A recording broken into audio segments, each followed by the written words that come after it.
પડછાયો પડ્યો તો લાયસન્સ ગયું। જી હા, અમદાવાદમાં ઓનલાઈન લર્નિંગ લાયસન્સની પ્રક્રિયામાં અરજદારો માટે એક નાનો પડછાયો પણ મોટી મુશ્કેલી બની રહ્યો છે।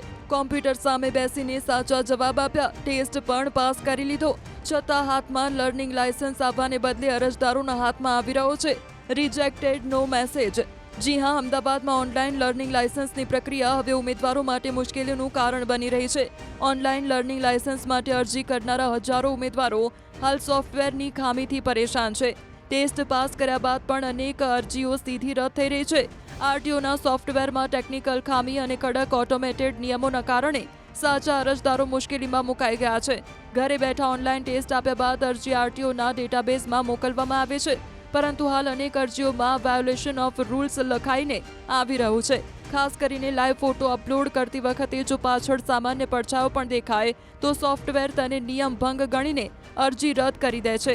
હાલની સિસ્ટમમાં લાઈવ વિડીયો વેરિફિકેશનની સુવિધા ન હોવાને કારણે માત્ર ફોટોગ્રાફના આધારે જ નિર્ણય લેવામાં આવે છે, જેના કારણે ટેસ્ટ પાસ કરનાર ઉમેદવારોને પણ ફરી પ્રક્રિયા કરવી પડે છે અને આરટીઓના ધક્કા ખાવા પડે છે।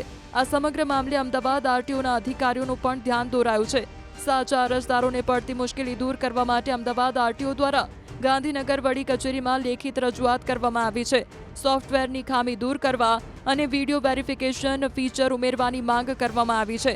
હવે જોવાનું એ રહેશે કે આરટીઓની ડિજિટલ સિસ્ટમમાં સુધારો ક્યારે આવે છે, કારણ કે જે ટેકનોલોજીથી પ્રક્રિયા સરળ થવી જોઈએ એ જ ટેકનિકલ ખામીના કારણે અરજદારો માટે મુશ્કેલી બની રહી છે। ઓનલાઈન લર્નિંગ લાયસન્સની ટેસ્ટ થાય છે, તેમાં ઘણી વખત નો આઈબલિંગ ડિટેક્ટેડ કે અનધર પર્સન ડિટેક્ટેડ એ પ્રકારના વાયોલેશન્સ જનરેટ થતા હોય છે, જેના કારણે અરજીઓ રિજેક્ટ કરવાના પ્રશ્નો ઊભા થાય છે। અરજદારોને ઘણીવાર એવું લાગતું હોય કે તેઓએ સારી રીતે ટેસ્ટ આપી છે, તેમને તમામ પ્રશ્નોના ઉત્તર આપેલા છે, પરંતુ સિસ્ટમ આવી વાયોલેશન્સ ડિટેક્ટ કરીને એમનો કેસ હોલ્ડ ઉપર મૂકી દે છે અને ઘણીવાર રિજેક્ટ પણ કરતું હોય છે। આવી બાબતો અમુક અમારા ધ્યાને આવેલી છે અને અમે અમારી જે વડી કચેરી છે, કમિશનર કચેરી, ત્યાં લેખિત રજૂઆત પણ કરી દીધી છે। જે આવા કિસ્સા ધ્યાને આવે છે એને ઉદાહરણરૂપી ટાંકીને એક પ્રોપર ફોરમ સુધી પહોંચાડી છે અને જેમ જ આનું સોલ્યુશન આવશે એમ અમે ધ્યાન પર મૂકશું। પડછાયો પડ્યો તો લાયસન્સ ગયું। જી હા, અમદાવાદમાં ઓનલાઈન લર્નિંગ લાયસન્સની પ્રક્રિયામાં અરજદારો માટે એક નાનો પડછાયો પણ મોટી મુશ્કેલી બની રહ્યો છે। કોમ્પ્યુટર સામે બેસીને સાચા જવાબ આપ્યા, ટેસ્ટ પણ પાસ કરી લીધો, છતાં હાથમાં લર્નિંગ લાયસન્સ આવવાને બદલે અરજદારોના હાથમાં આવી રહ્યો છે રિજેક્ટેડ નો મેસેજ। જી હા, અમદાવાદમાં ઓનલાઈન લર્નિંગ લાયસન્સની પ્રક્રિયા હવે ઉમેદવારો માટે મુશ્કેલીનું કારણ બની રહી છે। ઓનલાઈન લર્નિંગ લાયસન્સ માટે અરજી કરનારા હજારો ઉમેદવારો હાલ સોફ્ટવેરની ખામીથી પરેશાન છે। ટેસ્ટ પાસ કર્યા બાદ પણ અનેક અરજીઓ સીધી રદ થઈ રહી છે।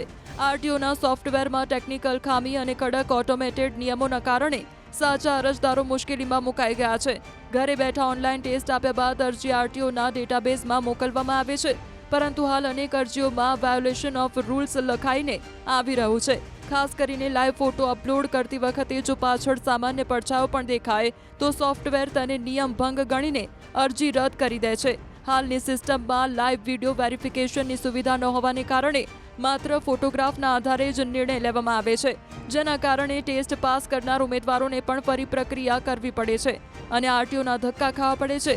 આ સમગ્ર મામલે અમદાવાદ આરટીઓના અધિકારીઓનું પણ ધ્યાન દોરાયું છે। સાચા અરજદારોને પડતી મુશ્કેલી દૂર કરવા માટે અમદાવાદ આરટીઓ દ્વારા ગાંધીનગર વડી કચેરીમાં લેખિત રજૂઆત કરવામાં આવી છે। સોફ્ટવેરની ખામી દૂર કરવા અને વિડીયો વેરિફિકેશન ફીચર ઉમેરવાની માંગ કરવામાં આવી છે। હવે જોવાનું એ રહેશે કે આરટીઓની ડિજિટલ સિસ્ટમમાં સુધારો ક્યારે આવે છે, કારણ કે જે ટેકનોલોજીથી પ્રક્રિયા સરળ થવી જોઈએ એ જ ટેકનિકલ ખામીના કારણે અરજદારો માટે મુશ્કેલી બની રહી છે। ઓનલાઈન લર્નિંગ લાયસન્સની ટેસ્ટ થાય છે, તેમાં ઘણી વખત નો આઈબલિંગ ડિટેક્ટેડ કે અનધર પર્સન ડિટેક્ટેડ એ પ્રકારના વાયોલેશન્સ જનરેટ થતા હોય છે, જેના કારણે અરજીઓ રિજેક્ટ કરવાના પ્રશ્નો ઊભા થાય છે। અરજદારોને ઘણીવાર એવું લાગતું હોય કે તેઓએ સારી રીતે ટેસ્ટ આપી છે, તેમને તમામ પ્રશ્નોના ઉત્તર આપેલા છે, પરંતુ સિસ્ટમ આવી વાયોલેશન્સ ડિટેક્ટ કરીને એમનો કેસ હોલ્ડ ઉપર મૂકી દે છે અને ઘણીવાર રિજેક્ટ પણ કરતું હોય છે। આવી બાબતો અમુક અમારા ધ્યાને આવેલી છે અને અમે અમારી જે વડી કચેરી છે, કમિશનર કચેરી, ત્યાં લેખિત રજૂઆત પણ કરી દીધી છે। જે આવા કિસ્સા ધ્યાને આવે છે એને ઉદાહરણરૂપી ટાંકીને એક પ્રોપર ફોરમ સુધી પહોંચાડી છે અને જેમ જ આનું સોલ્યુશન આવશે એમ આપણે અમે ધ્યાન પર મૂકશું.